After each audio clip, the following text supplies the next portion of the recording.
반갑습니다.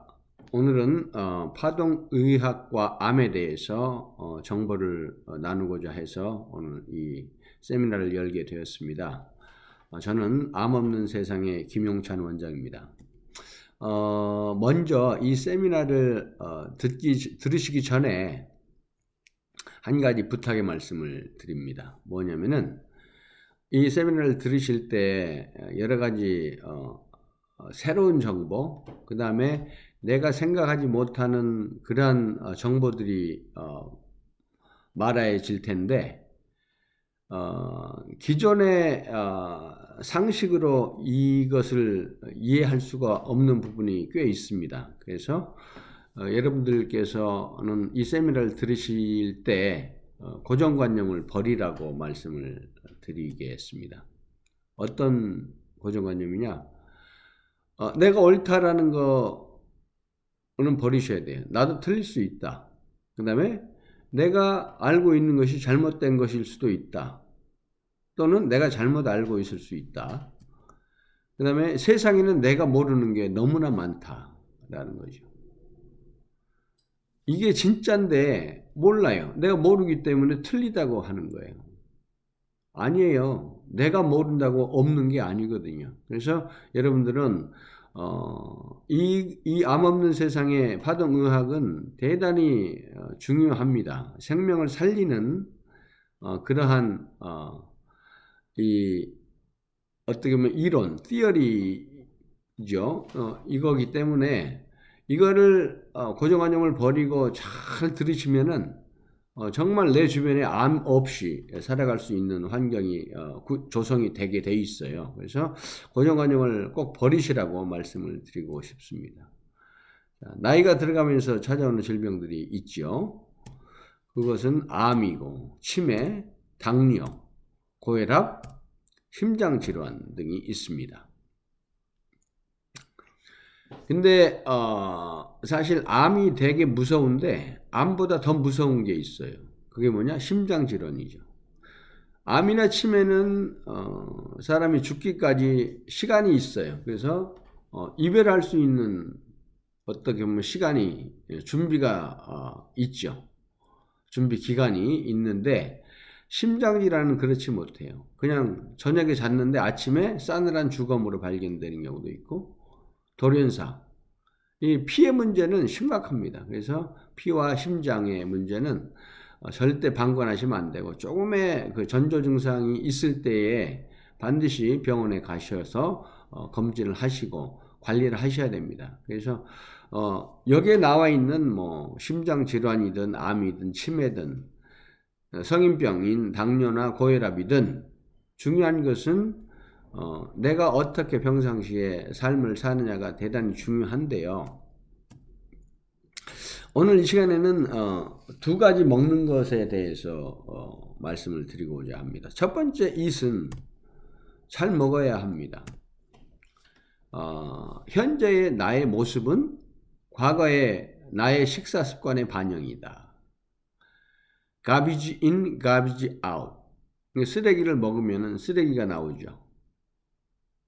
그 다음에 몸이 쓰레기가 되죠. 그래서 무조건 많이 먹는 게 잘 먹는 게 아니에요. 요새는. 옛날에는 잘 사는 사람들이 뚱뚱하고 배가 났었죠. 근데 요새는 반대죠. 요새는 날씬하고 근육이 있고 배가 나지 않는 게 잘 사는 거죠. 웰빙이죠. 그래서 그러한 것들, 내 몸을 잘 관리하는 거, 그러기 위해서는 소식하고 다식하는 거 대단히 중요합니다. 두 번째 이은 뭐냐? 이시예요. 이거는 먹는 거 아니에요. Early Detection, Acknowledgement, Treatment. 그래서 EAT 앞자를 따서 이시라고 했는데 먹는 잇 못지않게 중요한 게 두 번째 캐치프레이즈 이시라는 거죠. Early Detection은 조기 발견이죠. 사실 질병은 조기에 발견하면은 100% 삽니다. 근데 문제는 삶에 바쁘고 또 경제적인 여유도 없고 하다 보니까 약간의 그 전조 증상을 다 느끼게 돼 있는데 그 돼 있음에도 불구하고 그걸 무시하고 지나가죠. 그래서 한번 쓱 왔을 때 무시하고 또 한 번 왔을 때 무시하고 그러다가 막판에 확 터져버리는 게 이제 우리 질병인데 특히 암 같은 경우에는 뭐 내가 조금만 주의해도 상당히 먼저 발견할 수가 있습니다. 그 다음에 두 번째 acknowledgement, 인정을 해야죠. 그런 전조 증상이 왔을 때 혹은 병원에 가서 검사를 했을 때 나에게 질병이 있구나, 암이 있구나 라는 걸 인정을 하고 그 다음에 빨리 치료를 해야 된다. 트리트먼트, 치료가 필요하죠. 그래서 첫 번째 먹는 it도 잘해야 되지만 두 번째 it, 조기 발견, 인정, 치료도 빨리 하는 게 중요하다. 그래서 우리 암 없는 세상의 캐치프레이즈가 it입니다. Early detection, acknowledgement, treatment. 예.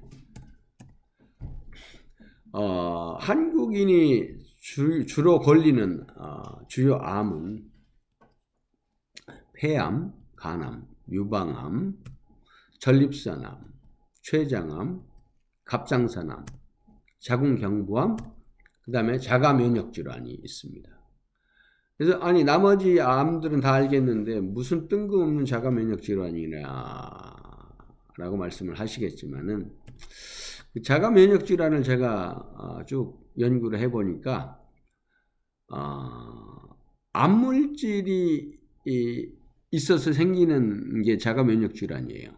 그래서 저는 자가면역질환을 제2의 암이다. 자가면역질환을 구체적으로 세분화해서 들어가 보면은 엄청 그 종류들이 많죠. 근데 뭐 그게 그거예요. 크게 보면은 자가면역질환인데 세분해서 너는 쇼그렌, 너는 레이노이드, 너는 루푸스, 막 이렇게 류마티스 이렇게 나눈단 말이에요.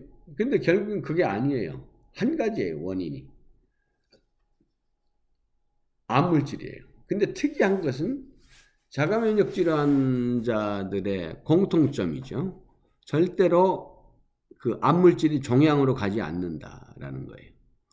차라리 종양으로 가면은 그냥 암이구나 라고 알 수가 있는데 종양으로 안 가기 때문에 이게 암인지 뭔지를 몰라요. 그래도 어떤 좀 그래도 훌륭하신 닥터들 보면은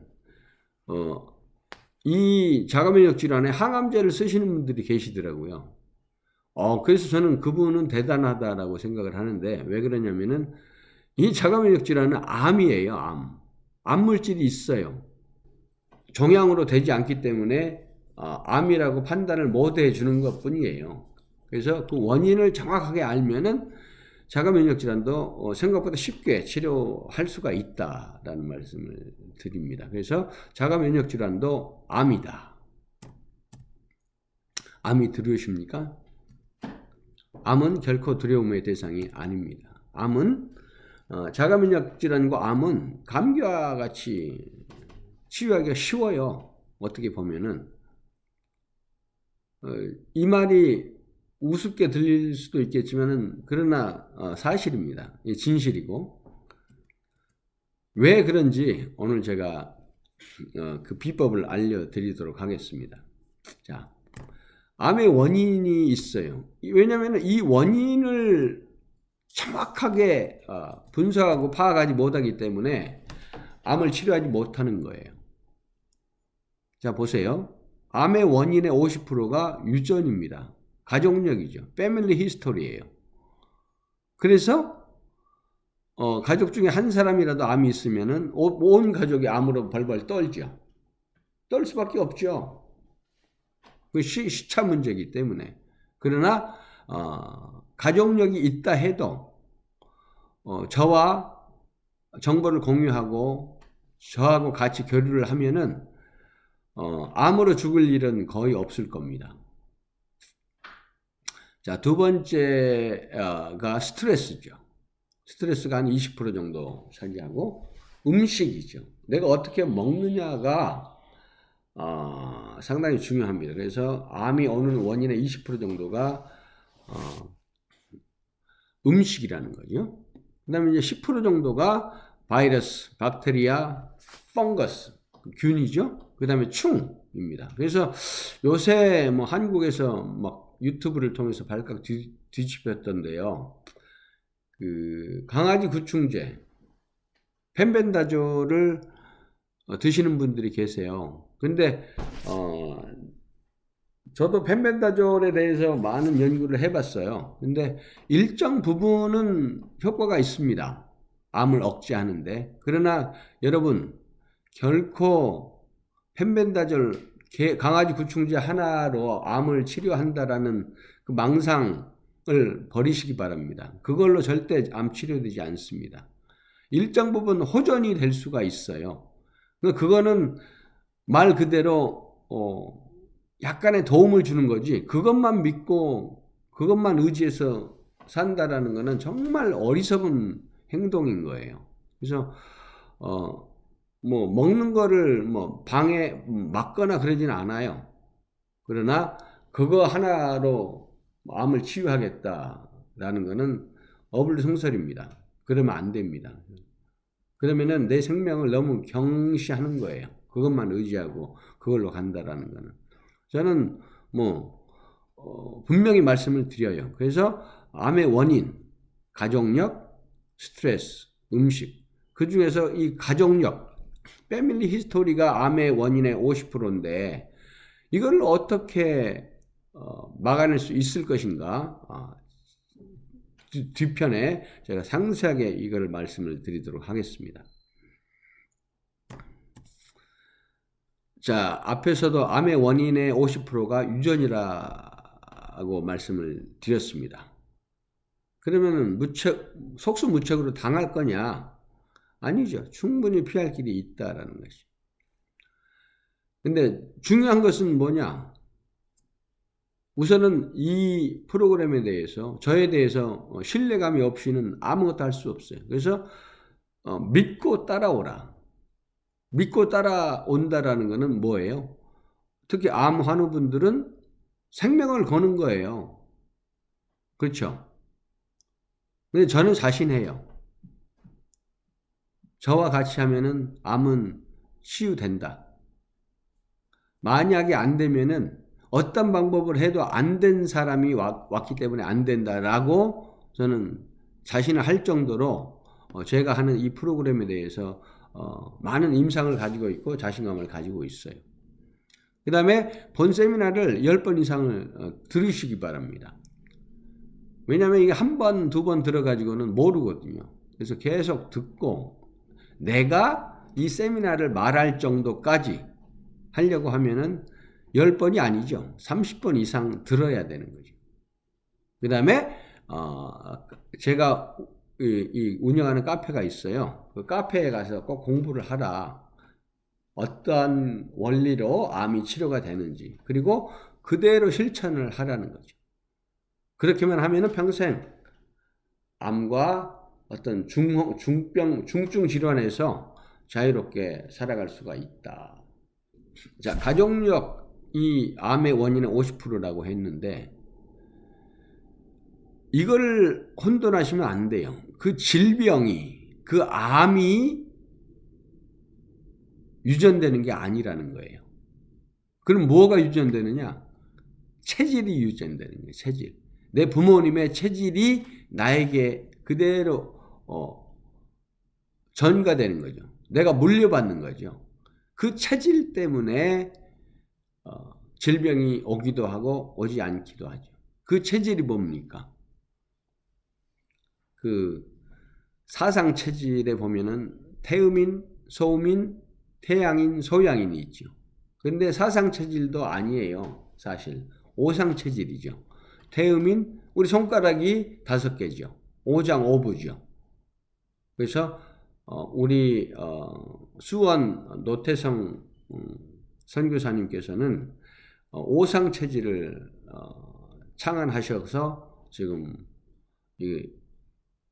의술을 베풀고 계시는데, 태음인, 소음인, 태양인, 소양인, 그 다음에 중성인을 이렇게 고안해 내셨어요. 그래서 이재마 선생의 사상이 아니고 노태성 선생님의 오상 체질이다. 그래서 사람은 오체질이다.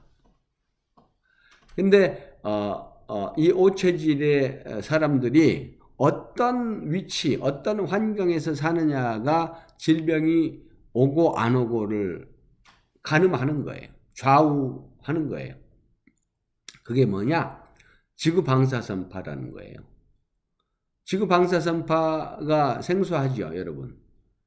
지구 방사선파를 세분화하면은 뭐냐? 한국에서 유명한 수맥이죠.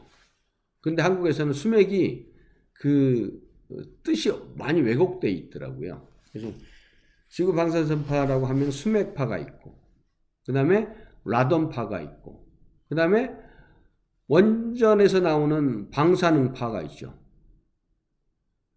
그렇죠? 그 다음에 고압 전류에서 나오는 전자파가 있어요. 고압 전자파. 그 다음에 우리 가전제품에 나오는 이런 전자파들이 있고, 그 다음에 우리가 아직 발견하지 못하고 있지만은 수많은 유해파들이 우리 주변에 깔려 있고, 그 지구 핵으로부터 올라오고 있어요. 그래서 저는 저뿐만이 아니죠. 유럽의 수많은 과학자나 닥터들이 암은 위치의 질병이다. 로케이션 디지즈라고 하죠. 그래서 가족력이 50%의 암의 원인이지만은 체질이고 그 체질에 따라서 암이 오고 안 오고 한다라는 거죠. 결코 질병을 유전하는 게 아니고 체질을 유전한다라고 생각을 하시면 되겠습니다. 그러면은 체질과 암의 연관성이 있나? 얼마나 있나? 아까도 말씀드렸다시피 오체질이죠. 태음인, 소음인, 소양인, 태양인, 중성인. 그 다음에 오체질이 있고 또 양가 부모님들의 체질을 보면은 부모님들의 체질까지 이제 감안을 하면은 10체질이라고 할 수가 있습니다. 자, 손가락을 가지고 체질을 구분을 하는데요. 제가 파동의학을 한다고 했잖아요. 근데 손가락에서 나오는 파동을 가지고 그 사람의 체질을 거의 한 98% 이상 정확하게 잡아낼 수가 있습니다. 근데 문제는 현재 한국에서 자기 체질을 알고 이렇게 있는 사람들 제가 조사를 해보면은 거의 50%에서 60%가 틀리더라고요. 그러니까 지금 인터넷에 나오는 체질 구별법 있잖아요. 그 사람의 체형이나 음식이나 성격이나 그런 걸 따져서 체질을 구분하는데 그거는 뭐 반은 틀리고 반은 맞는다라는 거죠. 그렇지만은 이 손가락에서 나오는 파동을 가지고 체질을 구별을 하면은 진짜 정확하게 나온다라는 거죠. 그래서 엄지손가락이 태양인이죠. 이 간담이 약한 거예요. 그 다음에 검지는 중성인자리죠. 이거는 심장과 소장이 이 사람들은 선천적으로 약해요. 그 다음에 가운데 손가락이 중지는 소음인자리인데 비위가 약하죠. 그래서 소음인들은 밀가루 음식을 좋아하고 아주 부드러운 음식을 선호하죠. 그 다음에 이제 그 약지라고 하나요? 이거 이제 그 반지 끼는 손가락 있죠. 웨딩 링이라고 하는데 이건 태음인 자리예요. 이건 이 사람들은 폐대가 선천적으로 약하고 이제 마지막 손가락 새끼 손가락은 소양인 자리인데 콩팥과 방광이 약하다. 실질적으로 제가 이 가운데 손가락을 잡았을 때 거기에서 파동이 잡히면은 그 사람은 소민인 거예요. 그렇게 해서 이제 체질을 구별을 하게 됩니다. 그래서 내 체질을 아는 거가 상당히 중요해요. 암을 예방하고 암으로부터 자유로운 것이 체질을 정확하게 아는 거예요. 근데 체질은 이성 유전이 됩니다. 그러니까 아까 제가 말씀드렸죠. 질병을 유전하는 게 아니고 체질을 유전한다고 했는데 그 체질이 이성 유전이 된다는 거예요. 그 뜻은 아들의 체질은 어떻게 되냐? 어머니로부터 오는 거예요. 그러니까 엄마의 체질은 아들로 가고 아빠의 체질은 딸로 가는데 그게 100%가 가는 게 아니에요. 어머니의 체질이 70%를 아들이 받고 아빠의 체질을 30%를 받는 거예요. 자, 딸은 아버지의 체질을 70%를 받고 어머니의 체질을 30%를 받습니다. 그래서 아까 그 10체질이 대단히 또 중요해요. 암을 치료하는데. 그래서 부모님들의 체질이 나에게 다 있는데 7대3으로 있다. 근데 암이 걸렸을 때 아들이 만약에 암이 걸렸다. 그러면은 내 아버지의 체질도 중요한 거예요. 만약에 아버지가 양인이라고 하면은 아들의 암 치료 속도는 대단히 빨라요. 그런 거는 하나하나 나중에 더 상세하게 말씀을 드리겠습니다. 자, 암이 두려우십니까? 암이 두렵죠, 당연히. 자, 모든 사람이 암세포가 있다, 없다? 모든 사람이 암세포가 다 있어요. 하루에도 몇 창씩 생겼다 사라지고 하는데 어떻게 어떤 원리로 생겼다 사라졌다 하는 거를 제가 설명을 해드릴게요. 그 다음에 그 설명하기 전에 평생 암이 올 확률을 말씀을 드릴게요. 이게 체질별로 말씀을 드리는 게 맞는데, 태음인은 평생에 80% 정도가 암이 와요. 그러니까 태음인은 거의 다 암이 온다고 생각을 하시고 준비를 해야 돼요. 소음인은 15%, 태양인 소양인은 뭐 2, 3%밖에 안 와요. 중성인도 내나 2, 3%예요.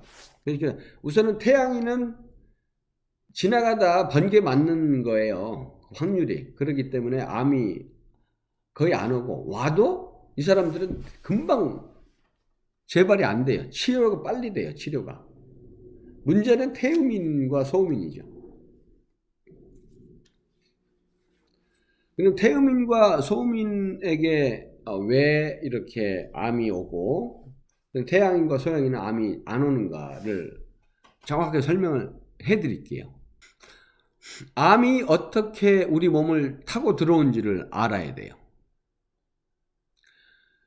암은 왼쪽 발바닥 용천을 통해서 시작을 해요. 거기에서 박테리아, 바이러스, 펑거스가 시작이 돼서 타고 올라와요. 암이. 그래서 찬바닥에 맨발로 다니지 말라라는 거예요. 기본적으로. 그래서 그 발바닥에서 시작해서 왼쪽 무릎을 타고 옵니다. 암은요, 오른쪽으로 절대 오지 않아요. 왼쪽으로 들어와요. 이거는 여러분들 평생에 처음 들었을 거예요. 이 이론은. 그러니까 우리가 이 정도까지 연구하기 위해서는 수천 명의 암 환자들을 만나고 임상을 하고 실험을 한 거예요, 다.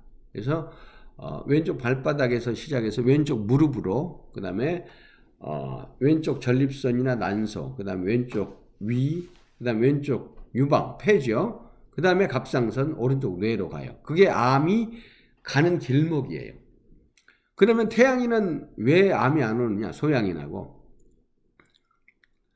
태양인은 그 발바닥이 시작해서 암이 시작해서 올라오잖아요.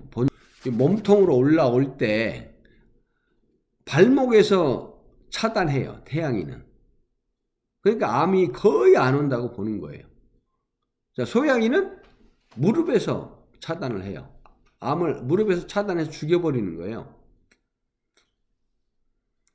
소음인은 어디까지 올라와요? 쭉 발바닥에서 무릎을 타고 쭉 와가지고 난소까지, 전립선까지 와요. 거기서 차단을 해요. 소음인은. 그러니까 난소 전립선이면은 거의 이제 몸통에 입구까지 들어온 거죠. 그렇지만은 아예 본체까지, 몸통까지 안 올라왔기 때문에 한 15%의 확률이 있는 것이고, 그 다음에 태음인은 위까지 올 때까지 못 막아내는 거예요. 그거를. 그러니까 위까지 왔어요. 이미 암 물질이, 암 분자가, 암세포라고 하죠. 보통 암세포가 위까지 와서 막아요.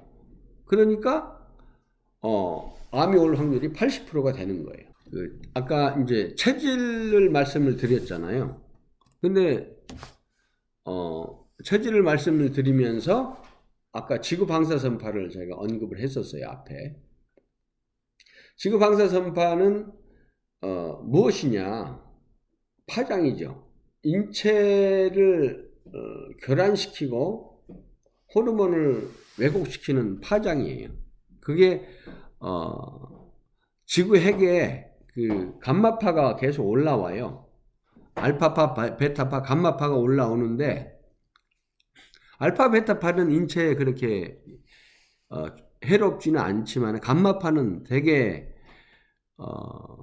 해로워요. 근데 이게 그냥 올라오는 게 아니고 올라오다가 거대하게 흐르는 수맥을 치고 올라왔을 때 그게 문제가 되는 거죠. 그 올라오는 감마파가 올라오는 곳에 집을 짓고 살면은 이제 음인이었을 때 해를 받는 거예요. 그래서 태음인이었을 때, 소음인이었을 때 지구 방사선파 위에서 오랫동안 기거하거나 살고 있을 때 10년 안에 반드시 중증 질환을 앓게 된다라는 거예요. 지구 방사선파에 대해서 이렇게 유럽에는 이 연구 논문들이 이렇게 많습니다. 근데 이 지구 방사선파가 한국에 들어와서 수맥파라는 걸로 해서 풍수지리 미신화 돼 버렸는데 묘자리나 찾고 뭐 그런 이상한 쪽으로만 왜곡돼 버렸어요. 수맥이. 근데 이제 지구 방사선파는 이게 우리가 삶을 살아가는데 간과할 수 없는 중요한 팩터인데 그거를 무시해버리고 몰라요, 한국 사람들은. 그리고 또 한국에서는 수맥을 연구하시는 분들이 너무 왜곡돼서 사용하기 때문에 모든 사람들이 특히 기독교인들이 이 수맥파 하면은 미신, 풍수지리 해가지고 기피를 하는 걸 저는 많이 봤어요. 그래서 그렇지 않다. 본래 지구 방사선파가 한국에 소개될 때는 천주교 신부님들이 이걸 가지고 들어왔어요. 지금도 신부님들이 이런 거를 많이 하는데 이제 지구 방사선파 중에 일부인 수맥을 잡는 거를 지금 하고 있는 거죠. 한국에서는 수맥을 가지고 물을 판달지, 묘를 잡는달지, 이사 갈 때 집터를 본달지, 뭐 그 정도에 국한이 되어 있습니다. 근데 이 폐해에 대해서는 아직 뭐 그렇게 많이 알려지지는 않았죠. 그래서 유럽에서 이 지오페릭 스트레스, 지구 방사선파죠. 지오페릭 스트레스와 암이 어떤 연관 관계가 있는지, 그 다음에 지오페릭 스트레스가 무엇인지를 설명을 하나하나 드리도록 하겠습니다. 지오페릭 스트레스는 무엇이냐?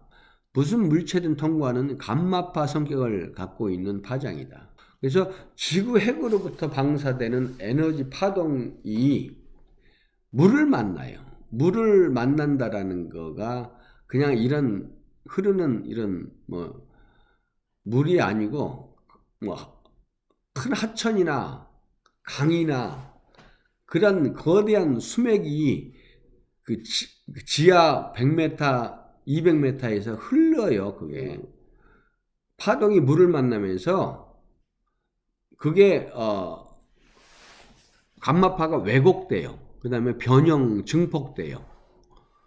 그렇게 변형 증폭돼서 비정상적인 파장이 돼버려요. 근데 이 파장을 사람이 특히 음인이, 태음인, 소음인이 맞으면은 생명체의 균형 리듬을 깨뜨려요. 질병을 유발하는 현상이 지오페릭 스트레스다. 그래서 이제 지오페릭 스트레스 안에는 수맥파, 라돈파, 방사능파, 고전하파, 전자파, 각종 유해파들이 있다라는 거죠. 그 다음에 라돈파는 뭐 방송에서 이미 방송을 했기 때문에 여러분들이 아시는 분들이 의외로 많더라고요. 그래서 라돈파는 무색무취한 성질을 가진 비활성화된 기체다. 이 라돈은 사람의 어떤 감각기관으로도 감지가 불가해요. 우라늄과 토륨이 붕괴되면서 발생하는데 이제 한국에서는 비흡연자의 폐암, 제1의 원인이다라고 발표가 되었죠. 1900년에 독일의 화학자 도른이 발견을. 그 다음에 지오페딕 스트레스와 암의 연관관계를 보면은 독일의 한스 니퍼 박사는 자신의 그 저서에서 암 환자의 92%, 그 다음에 MS 환자, 다발성 경화증인데 MS가 75%의 환자의 집에서 지구 방사선파가 발견되었다, 흐른다라고 그 저서에서 말하고 있어요. 그 다음에 그 하거 박사, 독일 의사협회장이죠. 암으로 사망한 5,348명을 호구조사했어요. 그리고 암 문제는 드디어 해결됐다라고 외쳤어요, 이분이. 지금까지 어떤 의학적인 연구에서도 못 찾은 암 예방법이다. 암 예방법이고 치료법이죠. 이건 침대와 직장에서 강한 지구 방사선파를 피한 사람은 결코 암에 걸리지 않는다라고 발표를 했습니다. 그 다음에 오스트리아 캐시 바울러 박사는 지구 방사선파 위에서 생활하는 사람들은 반드시 10년 안에 큰 병을 갖게 된다. 헬무트 슈멀 박사는 이분도 독일 사람이죠. 지구 방사선파는 질병을 유발하고 치료를 방해한다. 이는 망상이 아니다. 단 무지한 사람만이 이를 비웃을 수 있다. 지구 방사선파, 특히 수맥파 얘기하면은 특히 남자분들은 코웃음 쳐요. 하고 비웃어요. 저는 많은 암 환자 집을 방문하면서 그런 걸 많이 느꼈어요. 그래서 지구 방사선파를 고려치 않고 사는 사람은 난치병을 치료할 수가 없고, 어떤 의사들도 이 지구 방사선파를 고려치 않고는 난치병 치료는 어렵다. 특히 자가 면역 질환도 마찬가지죠. 이걸 피하지 않고서는 절대 치료되지 않습니다. 그래서 현대의학이 힘든 거예요. 그래서 닥터 율릭 홈맨드, 이분 덴마크의 의사인데 질병과 지구 방사선파의 위치와의 관련성을 연구했어요. 제가 초두에 암은 로케이션의 질병이다, 위치 질병이다라고 말씀을 드린 이유가 바로 이거예요. 그래서 내가 어디에 사느냐에 따라서 똑같은 형제 자매인데 어떤 사람은 암이 오고 어떤 사람은 암이 안 와요. 똑같은 집에 사는데 어떤 사람은 암이 오고 어떤 사람은 암이 안 와요. 다 체질의 문제예요. 그래서 스트레스를 많이 받는 사람이 지구 방사선파 위에서 자면 반드시 암이 유발된다. 논문을 쓴 거예요, 이 사람은. 지오페딕 스트레스에 대해서 제가 설명을 쭉 드렸는데, 이거를 보시면서 공통점이 하나 있는 걸 발견할 수가 있잖아요. 뭡니까? 여기에 나와 있는 과학자나 의사들이 보면은 대부분 독일 사람들이에요. 독일. 한스 니퍼 독일, 하거 독일, 헬무트 슈멜 이 사람도 독일 사람. 독일을 우리가 주시할 필요가 있어요. 독일은 암 치료율이 상당히 높습니다. 왜 그럴까? 독일은 양방, 한방이 통합 치료를 합니다. 의사들이 이 지구 방사선파에 대해서 해박한 지식을 가지고 있고요. 그 다음에 우리 한의학에 대해서도 열린 자세로 받아들여요. 그래서 우리 한의학의 침, 뜸, 한약재를 적극적으로 수용해서 수술하고 이렇게 그 다음에 수술 항암 이후에 이거를 잘 그 대체요법이나 파동의학을 받아들여서 이걸 적용을 한단 말이에요. 그렇기 때문에 암 환자들이 그 치료율이 대단히 높다라는 것을 말씀을 드립니다. 그래서 우리 의학계도 이 지구 방사선파를 어떻게 찾아내고 그다음에 어떻게 막아내는지를 보여드리는 동영상을 한번 보여드리도록 하겠습니다. 지금은 지구 방사선파를 검사하고 있습니다. 이곳은 지방파가 있기 때문에 엘로드가 돌아가고 있습니다. 그리고 쭉 가다가 지구 방사선파가 끝나는 부분에서 엘로드가 이렇게 풀리는 것을 볼 수가 있습니다. 그 지구 방사선파를 역으로 거슬려 올라갈 때는 엘로드가 이렇게 돌아가지만은 순 방향으로 갈 때는 기역자가 이렇게 돌아가지 않습니다.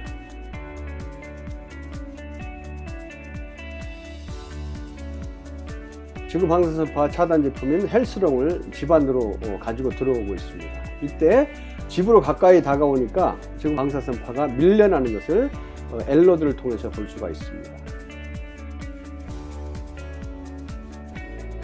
헬스롱은 100평 3000 스퀘어피트까지 커버할 수 있으며 지하 1층, 2층까지 전체 3개 층을 커버할 수 있습니다. 헬스롱이 집 안에 들어오니 지구 방사선파를 차단해서 전후, 좌우로 어떤 방향에서도 지구 방사선파가 잡히지 않음을 볼 수가 있습니다. 특히 암 환자들은 지구 방사선파를 피하거나 아니면 이 헬스롱을 통해서 지구 방사선파를 밀어내야 암을 치료할 수가 있습니다. 그렇지 않고서는 암을 치료하기가 대단히 어렵습니다. 자, 다음은 음식에 대해서 말씀을 드리겠습니다. 아까 제가 초두에 어떻게 먹느냐가 대단히 중요하다고 말씀을 드렸잖아요. 그래서 garbage in, garbage out. 쓰레기가 들어가면은 쓰레기가 나온다라고 말씀을 드렸어요. 그러니까 그 쓰레기의 영양분을 몸에서 받아들이면은 얼마나 문제가 되겠습니까? 그래서 bad food, 그러니까 나쁜 음식들의 종류들을 보면은 이제 MSG, 인공 감미료죠.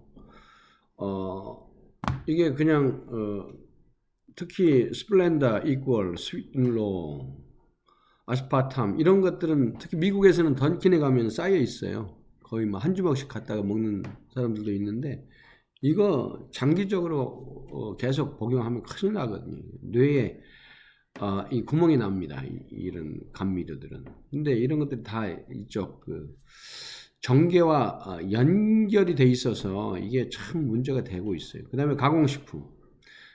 방부제들을 들어있는 것들 있죠. 그 다음에 빵, 라면.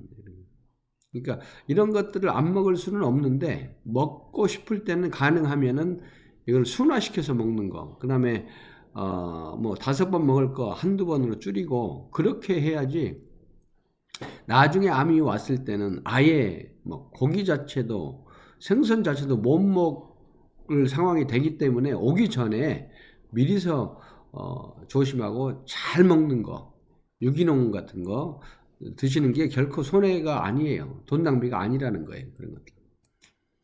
그 다음에 또 뭐 술 마시는 거.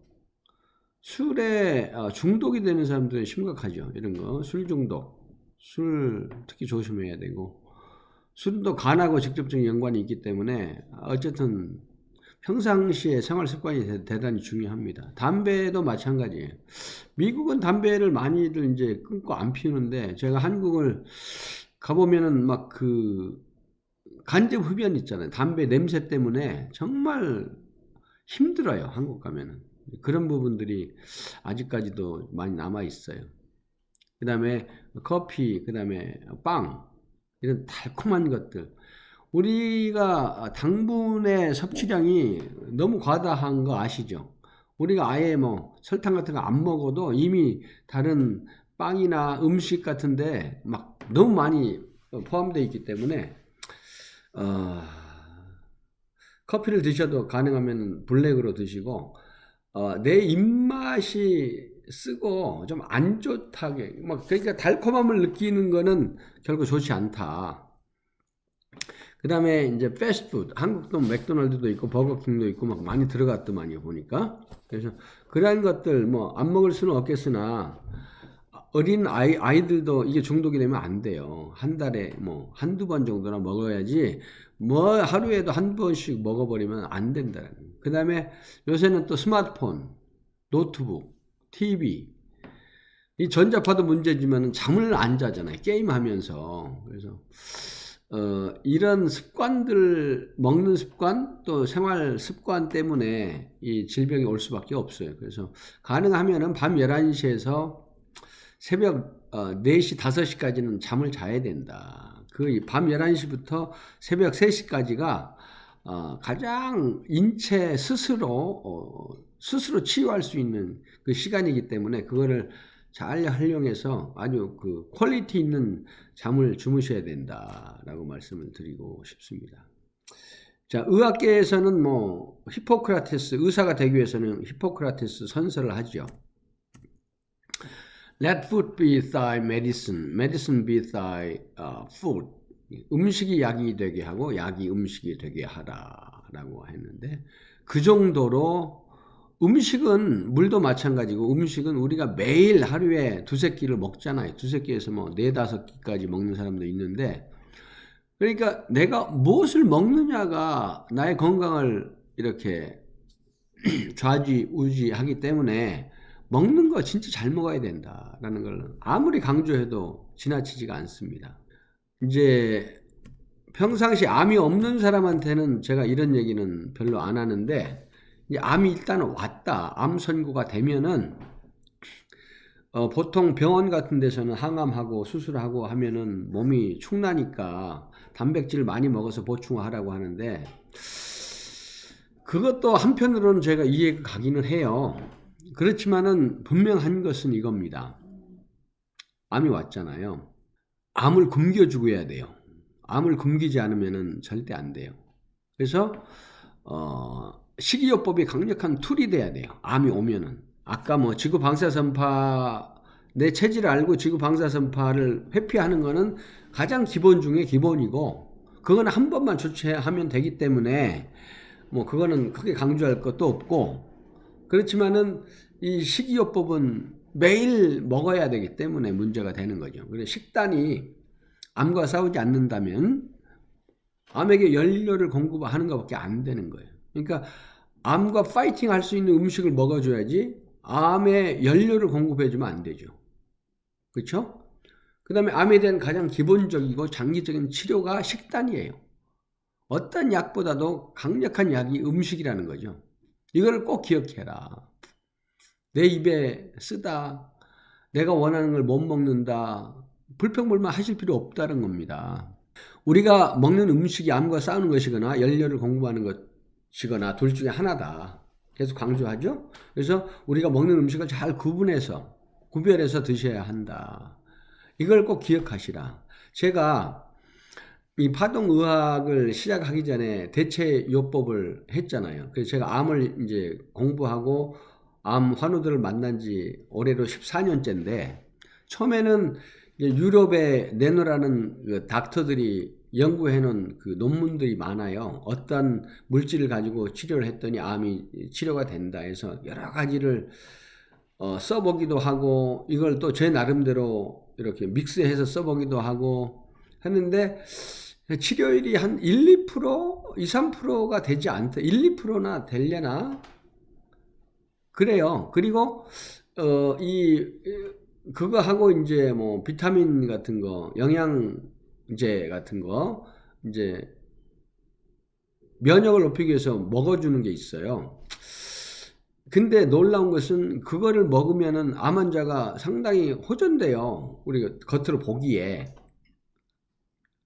그래서 이게 치료가 되나 보다 했더니 나중에 한 6개월 지나가지고 보니까 도리어 이제 몸이 건강해지니까 암도 덩달아 건강해져서 암이 몸을 삼켜버리는 그래서 결국 죽음을 맞이하게 되는 그러한 사례들을 많이 보면서 고민하고 연구하면서 제가 이 파동의학을 접하고 여기까지 왔는데 식이요법도 마찬가지예요. 음식을 이제 이렇게 철저하게 하다가 막 암 환자들이 너무 힘들다고 이것만 먹으면 안 되냐고 해서 가능하면은 예를 들어 계란도 먹으면 안 돼요, 본래. 근데 이거를 맥반석으로 만들어서 한번 먹어보자 해서 맥반석을 해서 먹어봤어요. 근데 먹기 전하고 그다음에 먹고 나서 파동을 암이 그 활동하는 파동을 측정을 해보면은 이게 안 먹어야 되는 거예요. 그게 너무 안 좋게 나타나는 거예요. 암이 아주 그걸 먹으면 춤을 춰요. 그걸 공급해주면은. 그러니까 이러한 것들을 알고 대처하는 거하고 모르고 대충 이론적으로 뭐 예를 들어 어떤 과학자가 어떤 닥터가 이렇게 이론을 제시하니까 이게 될 거라고 하는 거는 그건 말도 안 되는 소리입니다. 현재까지 제가 이 파동의학을 통해서 라파고를 통해서 치료하는 이 치료법만큼 효과적인 게 없어요. 제가 별거를 다 검사를 해봐도. 그러니까 음식이 진짜 중요하다라는 걸 계속 강조를 해요, 저는. 그래서 일단 암이라고 선고를 받았다 하면은 모든 동물성 단백질, 그 다음에 지방을 철저히 금해야 된다. 단백질의 냄새도 맡으면 안 된다. 고기, 생선, 계란, 해산물, 젓갈류, 멸치, 우유, 치즈, 버터, 마가린, 마요네즈 등 가공식품까지. 이거는 뭐 내가 먹는 거는 좋은데 문제는 내 안에 같이 기생하고 있는 암 물질이 암세포가 있기 때문에 내가 먹으면은 암이 영양분을 받아가는 거예요. 엄마가 아이를 임신하면은 내가 먹는 게 아니잖아요. 내가 먹어서 아이한테 좋은 영양분을 주고 아이가 잘 자랄 수 있도록 하는 거예요. 근데 암은 여러분들이 불행하게도 암을 임신한 거예요. 그러면 그 암을 잘 키워서 이렇게 어떻게 할 거예요?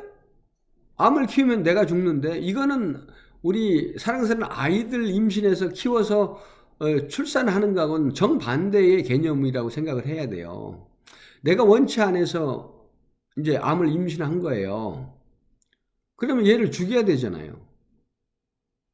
얘는 키워낼 수가 없어요. 같이 클 수가 없어요. 얘가 자라면 나는 죽기 때문에. 그래서 얘를 죽일 방법이 뭐예요? 얘를 굶겨야 되는 건데 내가 잘 먹으면 안 되죠. 그래서 그런 컨셉을 가지고 얘는 내가 암이 싫어하는 것만을 먹음으로써 내가 최소한의 내 생명을 유지하는 수준으로 가고 그게 한시적으로 예를 들어서 뭐 1년에서 2년이거든요. 2년 이렇게 고기 안 먹는다고 사람 죽지 않거든요. 그래서 그걸 해서 완전히 암을 퇴치한 다음에 그때는 뭐 고기든 생선이든 뭐 멸치든 계란이든 다 드실 수가 있다라는 거죠. 이거를 꼭 명심을 하셔야 된다. 기억하라. 그 다음에 스트레스 라이프 스타일이죠. 현대인의 삶이 스트레스가 없는 삶이 어디 있겠어요. 그 육체적으로, 정신적으로, 감정적으로, 습관적으로, 우리 행동 양식적으로 스트레스가 없을 수가 있죠. 특히 이 산업이 발달할수록 이게 너무 그런 게 많죠. 빚이 있고 사업이 안 되고 관계의 문제, 돈의 문제, 할 말이 없죠. 근데 이거를 이 근심 걱정 스트레스는 계속 오는데 이거를 내가 다 안고 살아갈 거냐 아니면 이거가 와도 떨쳐낼 거냐 그거는 나의 선택인 거예요. 자, 스트레스를 극복하는 좋은 방법이 있어요. 뭐예요? 우리 이런 캠페인을 많이 하죠. 내 탓입니다. 내 탓이에요. 다 남의 탓이 아니라고요. 이거는 내 탓인 거예요. 그래서 내 탓이라고 돌리고 왜? 사람은 자기한테 관대하거든요. 네 탓이 아니고 내 탓이라고 여기라는 거죠. 내 탓입니다. 그럴 수도 있죠. 아니 왜 어떻게 그럴 수가 있어요? 왜 그렇게 해? 그렇게 하지 마시고 그럴 수도 있겠다. understanding. 그렇죠. understand. 그 사람의 아래 서는 거가 understand예요. understand. 이해한다는 말이거든요. 그러니까 그 사람 아래 서서 그 사람을 이해하고 그럴 수도 있겠다라고 생각을 해주는 게 그 사람을 위하지만은 결국에는 나를 더 위하는 것이다. 그 다음에 죽고 사는 일 아니면 넘어갑시다. 하나 가지고 꼬투리 잡고 싸우고 할 이유가 없어요. 이거 가다가 교통사고 접촉사고 났어요. 가만히 있고 그냥 경찰한테 맡기면 되는 거예요. 왜 끼어들었냐, 죽고 살고 욕하고 그럴 필요 없어요. 우리가 사실 아주 하찮은 일 가지고 화를 내고 자녀들한테도 그렇잖아요. 근데 자녀가 막 어떤 큰 사고가 났어. 그럼 사고 났다가 야단칩니까? 몸 괜찮냐? 생명에는 문제가 없냐? 그거부터 우리가 보잖아요. 그거예요. 큰일 아니면은, 큰일이라도 그 정도로 넘어가는데, 이 조그마한 일 가지고 왜 그렇게 사느냐 이거죠. 이러한 것들, 이 세 가지만 잘 해도, 스트레스가 없는 삶을 살 수가 있어요. 그래서 이러한 거를 하기 위해서는, 사실, 마음의 평안을 갖도록 이렇게 노력하고 특히 예수님을 믿는 게 상당히 도움이 많이 되죠. 기도하고 찬양하고 그다음에 예수님의 그 말씀을 들으면은 상당히 평강이 오고 또 구원을 얻을 수 있으니까 그렇게 스트레스를 피하는 방법을 한번 해보시기 바라겠습니다. 자, 제가 파동의학을 했다고 했잖아요. 파동의학이 어떠한 것보다 소중하고 귀중하고 또 어떤 것보다 정확해요. 난 이 파동의학을 하면서 너무 하나님께 감사한 게 세상에 이런 진단법이 있을까 그런 생각을 합니다. 그래서 저는 우리 스승님께 다시 한번 감사를 드리고요. 우리 수원 노태성 선교사님께 다시 한번 감사를 드려요. 그래서 파동의학과 현대의학의 암 진단의 차이점을 여기서 말씀을 드리겠습니다. 파동의학은 물론 내 몸을 통해서 진단을 해요. 암을 분자 상태에서 파동으로 정확하게 발견할 수가 있어요. 암뿐만이 아니고 모든 질병이 그래요. 몸 안에 있는 그 질병은 그 질병으로부터 고통당하는 장기는 말을 해요. 내가 죽겠다고. 그러면서 그 파동이 나가요. 그 파동을 잡아내는 거가 이제 이 파동의학인데, 그러니까 이게 아프기 시작하면서부터 파동을 잡을 수가 있어요. 그러면은 초기에 이걸 잡으면은 이건 병도 아니죠. 금방. 그래서 제가 감기보다 쉽게 치료한다라고 말씀을 드리는 거예요. 그런데 현대의학은 이제 암을 기준으로 했을 때 아주 최첨단 장비, 검사 장비를 가지고 있죠. 그 다음에 고도로 훈련된 의사들, 간호사들 있잖아요. 그걸 가지고 겸비를 해요. 근데 문제는 이 분자 상태일 때는 못 잡아요. 암이 이게 0.1cm가 됐든 0.2mm가 됐든 종양화가 돼야 돼요. 그럼 암이 종양화가 되면은 그 종양을 뜯어내서 조직 검사를 하죠.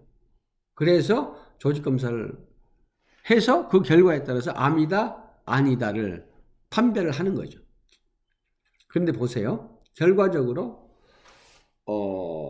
이게 어떤 환경이 조성이 돼서 질병이 오잖아요.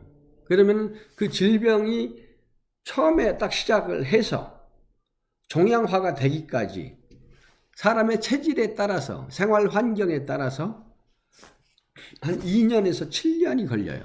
종양까지 가는데.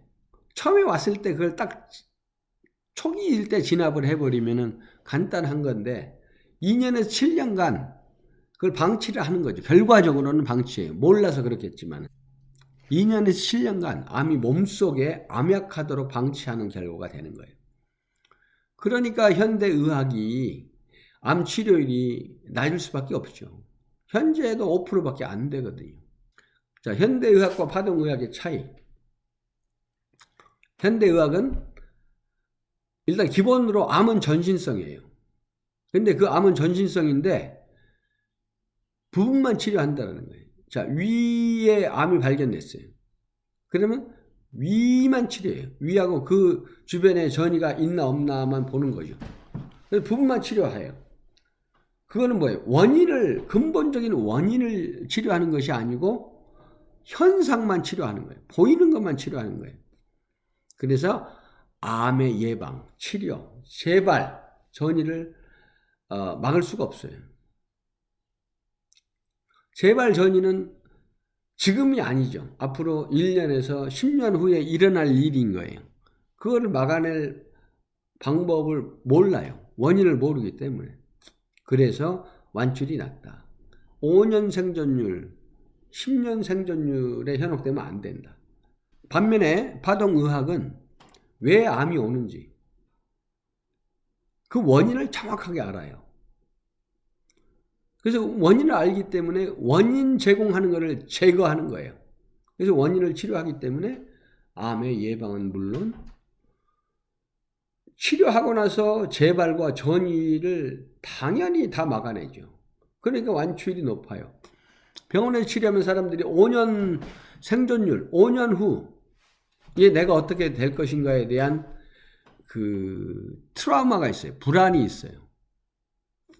제가 그 유방암에 뼈 전이된 사기 환자를 치료해 드렸었는데, 한국에 계시는 분인데, 삼성병원에서 이제 항암을 하다가 그게 효과가 떨어지니까 항암약을 바꾸겠다고 하는 순간에 이 부부가 빠른 거죠. 눈치를 챈 거죠. 아, 이제 이거 가지고는 우리가 소망이 없겠다. 여기 있어도 죽는다. 그걸 감지를 하고 저한테 오셨어요. 그래서 이제 치료를 했거든요. 이 파동의학으로.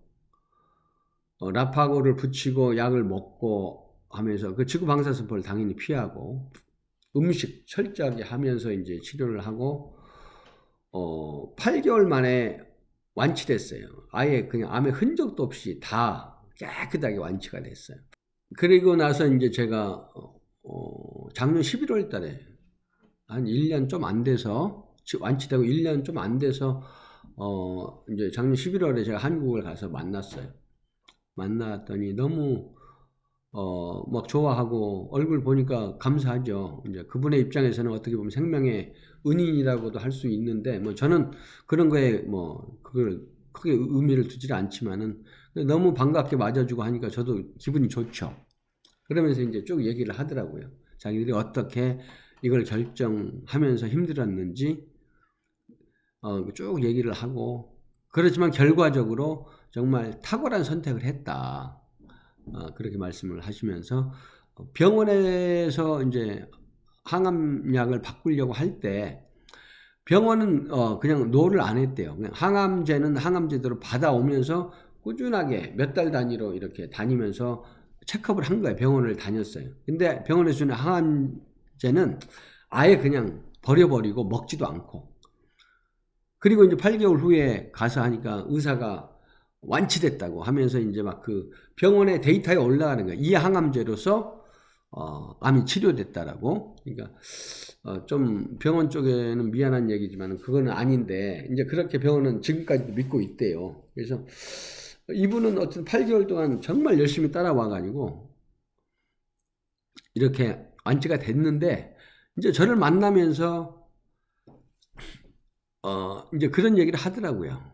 자기가 어디 가서 이렇게 막 얘기를 하고 싶고, 군에서도 너의 성공 사례를 한번 발표를 하자 그렇게 했음에도 불구하고 자기가 노 했대요. 그래서 왜 그랬냐 그랬더니 자기가 5년 후에 죽을 줄 어떻게 아느냐 이거예요. 그러니까 왜냐하면 옆에 사람이 바로 항암을 하고 이렇게 잘 살다가 5년째에 그냥 재발돼서 돌아가셨대요. 그러면서 이제 5년 후에 내가 어떻게 될까에 대한 그 트라우마를 가지고 있더라고요. 그래서 제가 그랬죠. 염려하지 말라. 나하고 이렇게 연결이 돼 있고, 예를 들어서 2-3달에 한 번씩만 검사를 하면은 문제가 없다. 붙이면 간단하게 해결된다. 왜? 종양화가 안 되는 거는 감기보다 쉽기 때문에 그건 암도 아니거든요. 그래서 그렇게 하면은 절대 올 수가 없다라고 안심을 시켜드리고, 지금 2달에 한 번씩 제가 검사를 해드리고 있어요. 사진으로. 그래서 파동의학을 하고 이 라파 프로그램을 하시는 분들은 이렇게 재발 전이를 염려할 필요 없다. 혹시 병원에서 이제 항암하고 수술하고 다 끝나고 이제 있을 때도 제가 검사를 해보니까 암 분자가 있어요. 암 파동이 잡혀요. 그런 분들도 앞으로 이제 잡힌다라는 뜻은 앞으로 한 2년에서 7년 지나면은 암이 올 확률이 거의 100%라고 보는 거예요. 그래서 그거를 막아내는 방법을 이 파동의학, 라파 프로그램을 통해서 해야 되는 거예요. 재발 전이도 100% 막아낼 수 있다. 잘만 따라오면은. 그러니까 이 부분에 대해서 꼭 명심하시고, 암이 치료됐을 때 앞으로 내가 재발 전이 때문에 어떻게 될까라는 그런 근심, 걱정, 염려는 할 필요가 없다라는 것을 강조합니다. 또 모든 질병, 암뿐만 아니라 질병도 암을 파동을 통해서 쉽게 찾아낼 수가 있다. 파동의학 진단법의 장점은 뭐냐? 언제 어디서나 어떤 방법보다 정확하고 간단하게, 암은 물론 내가 알지 못하는 몸의 질병을 초기에 파동을 통해서 진단해낼 수 있다라는 거죠. 그리고 그러한 어떤 질병이나 암의 물질이 발견됐을 때 강력한 치유 효과를 내는 라파고가 있어요. 그 라파고를 붙여서 이 프로그램을 통해서 치유할 수가 있다. 자, 그러면 제가 라파고 하는데 라파고가 무엇인가를 설명을 드리겠습니다. 라파고는 여호와 라파, 치료의 하나님이라는 뜻인데, 그래서 라파라고 지었어요. 고약이죠. 라파고, 치료하는 고약입니다. 이거는 성경 창세기 43장 11절 말씀에 보면은 거기에 이렇게 이스라엘 특산품을 이집트로 보내는 장면이 나와요.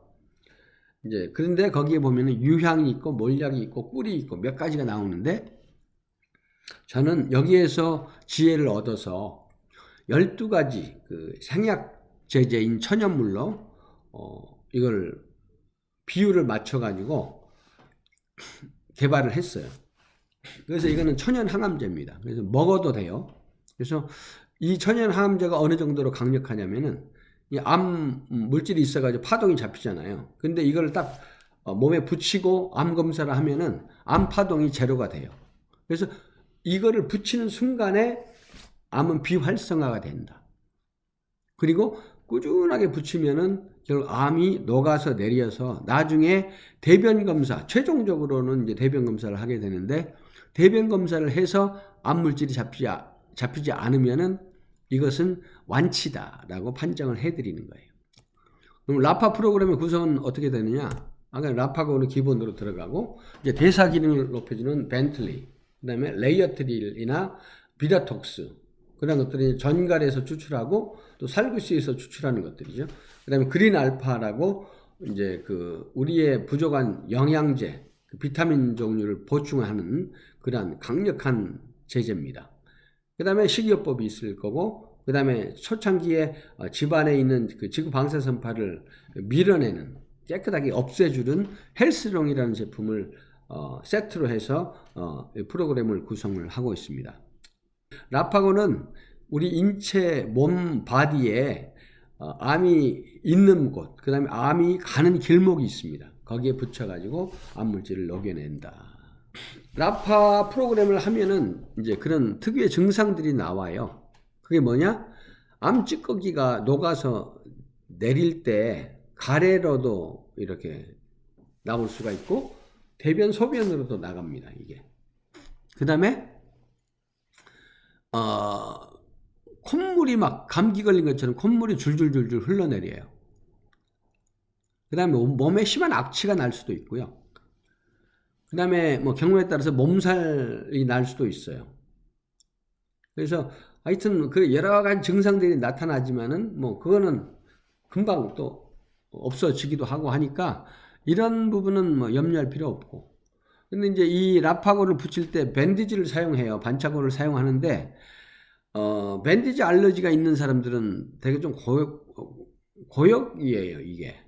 그렇지만은 암을 치료해야 되기 때문에 참고 하시는데, 그게 약점 중에 하나죠. 그거를 이제 밴디지 알러지 때문에 피부가 약간 이렇게 상할 수도 있는 거고, 그 다음에 이 밴디지를 붙여놓으면은 샤워를 하면은 약효가 떨어져요. 물이 들어가기 때문에. 그래서 밴디지를 붙일 때는 샤워를 일주일에 한 번 이상을 권하지를 않아요. 그래서 안 하는 게 가장 좋아요, 효과는.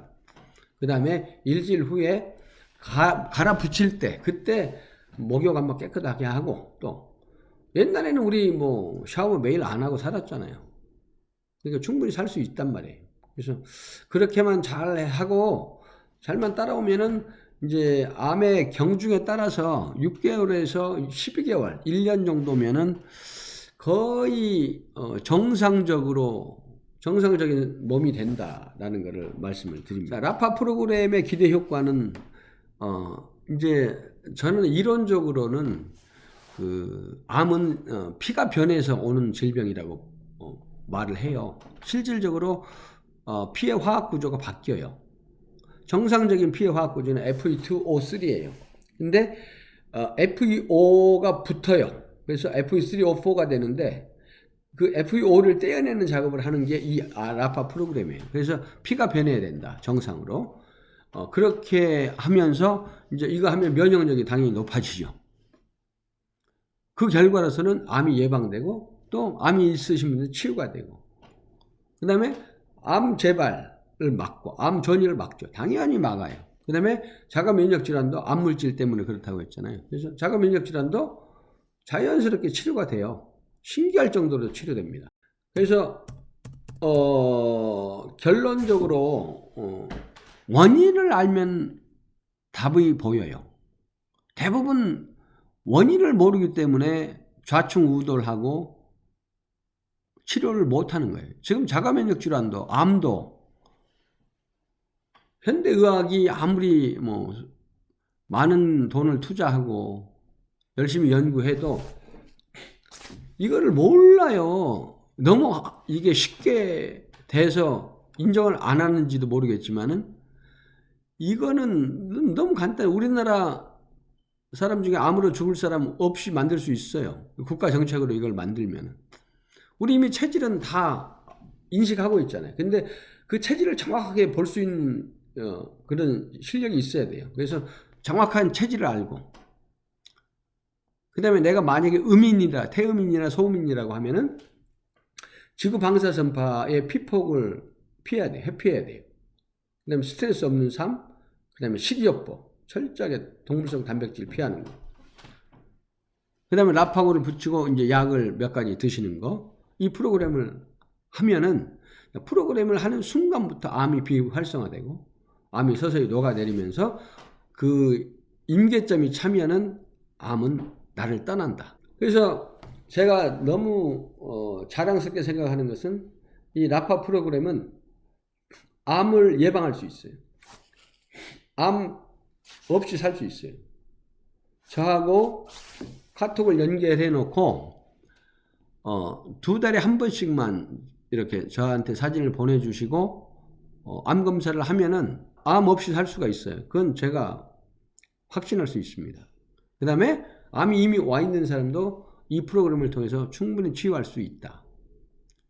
그 다음에 혹시 뭐 병원 치료를 하셨더라도 이제 또 요양을 하잖아요. 그럴 때 암의 재발, 전이를 이제 염려해서 요양을 하시는데 무엇을 하더라도 정확한 것을 잡아서 하는 거하고 그냥 모르고 장님이 인도하는 것처럼 막 앞길을 모르고 가는 거하고 달라요. 그래서 정확하게 이 암이 어떻게 오는지 원인을 알면은 암의 재발과 전이를 충분히 막아낼 수 있다. 그 다음에 이 파동의학의 장점 중에 하나는 이 어떤 치료를 하잖아요. 치료를 하면은 그 중간 과정에서 얼마만큼 치료가 되고 있는지.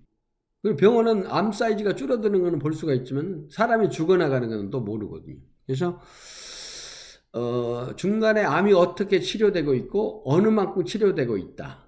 앞으로 언제쯤 치료가 될 수가 있다라는 것을 가늠할 수가 있어요. 이 파동의학을 통해서. 그래서 막연하게 돈 낭비, 세월을 낭비하지 않는다.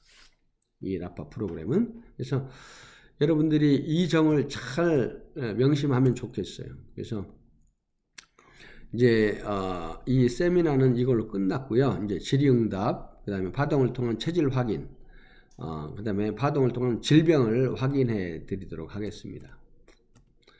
자, 더 많은 정보는 다음 카페 또는 유튜브에서 라파고 암 없는 세상을 검색을 하시거나 아니면은 www.cancerv.com을 검색하시면은 저희 카페 다음 카페로 연결이 됩니다. 이게 그래서 거기에서 제가 세미나에서 말씀드리지 못했던 부분에 대해서 더 자세하게 그걸 바라볼 수가 있습니다.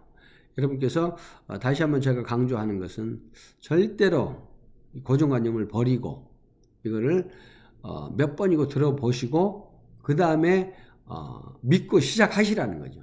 그러면은 여러분들이 생각하는 것 이상으로 좋은 결과를 얻을 수가 있을 것이다 라는 말을 강조를 드리고 싶습니다. 이상 암 없는 세상의 김용찬 원장이었습니다. 감사합니다.